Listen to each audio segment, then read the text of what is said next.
Oh, there it is. One of the most anticipated events of the year. David's Disco is back this Friday at the Concert Hall. It's a night to celebrate and honor the legacy of activist David Shannon and the care he was given at Casey House. The goal this year is to raise $500,000 to those living with or impacted by HIV. Many who turn to the Casey House. Joining us now, Casey House CEO Joanne Simmons and David's Disco committee co-chair and brother of David Shannon, Craig Shannon. Thank you, Craig and Joanne, for coming in. I've heard a lot about that. I know it's in the second year, but obviously you had a very successful first year. Tell me a little bit about how everything is going and what people can expect when they come out for this very important fundraiser party. Well, it most certainly is the hot ticket of the year. We had to move venues because we sold out within 24 hours. Yay, wow. It is just a night of celebration, dance, friendship, and family.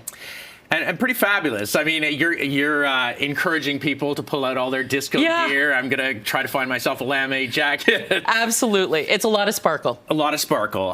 It will be a fantastic night, but it's an important cause. At the fundraiser, there's a lot of things that are going on. There's a silent auction. There's a raffle for this $40,000 ring. What are you hoping to make in terms of funding, and where does this funding go? We're going to raise between $550,000 and $600,000. Wow. And this is incredible because it started from nothing a year ago. But I want to say, when David, just before he died, he said, "I don't want a funeral. I want a disco party." Wow. And we had one, and it was a joyous affair. And my wife and I went back to Casey House. We had incredible care at Casey House. And we met Joanne, and we said, how can we help you?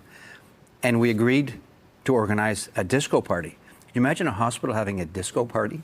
I can at Casey House. You know, it's such a wonderfully unique, non-judgmental resource in the city. Tell me a little bit more about Casey House, and then I want to talk about David as well. So we started in the 80s during the height of the pandemic, when really the diagnosis of HIV was a death sentence. Thankfully, because of medication, we have moved dramatically over the past 40 years, but still serve some of the most vulnerable people in our community, those living with and at risk for HIV. We're a specialty hospital, an inpatient unit, an outpatient program, and we serve a couple thousand people a year. And it's a really important point, because some people think, oh, we're kind of past that point where it's not a death sentence anymore. Do we still need? But we definitely do. There are vulnerable populations, and it is still a challenge even to live, to overcome some of the stigma that has traditionally been associated with it. I want to talk a little bit about David, your brother, who was a journalist and an activist in Montreal. Tell me a little bit about who he was as a person and what he achieved. Well, first of all, David lived over half his life with HIV, over half his life. And he became very infuriated with how his community was being treated. And he spoke up. And he started to speak up when people weren't speaking up. And he was very compassionate with his own peer group. But he lost a number of his friends who died to causes. And he was just a kind of a fearless advocate. And he didn't tell his brothers about this. We were 5 boys, and David did his own thing without asking for any help. But in the last weeks of his life, he said, "I can go to Casey House." I'd never heard of Casey House. And he went to Casey House. He spent 2 nights there. And we went to visit him, and he got great, compassionate care. It was so impactful for us.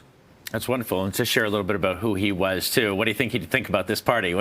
He'd be right there front and center. He loved a disco party, and he wanted a disco party. And so as brothers, we've become closer to David in many ways since he passed, because how he has inspired a community and created this groundswell of support.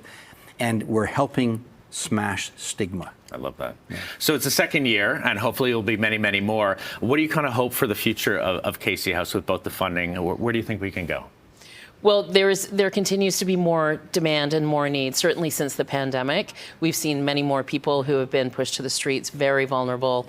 Mental health crisis, we know across the globe, is a real challenge. So we continue to grow our programs and services to make sure that we're providing safe space that's culturally competent. I love this. Just if you can let people know where they can get tickets. davidsdisco.ca. davidsdisco.ca. Thank you so much, Joanne. Thank you very much. Thank you very much. For sharing your story.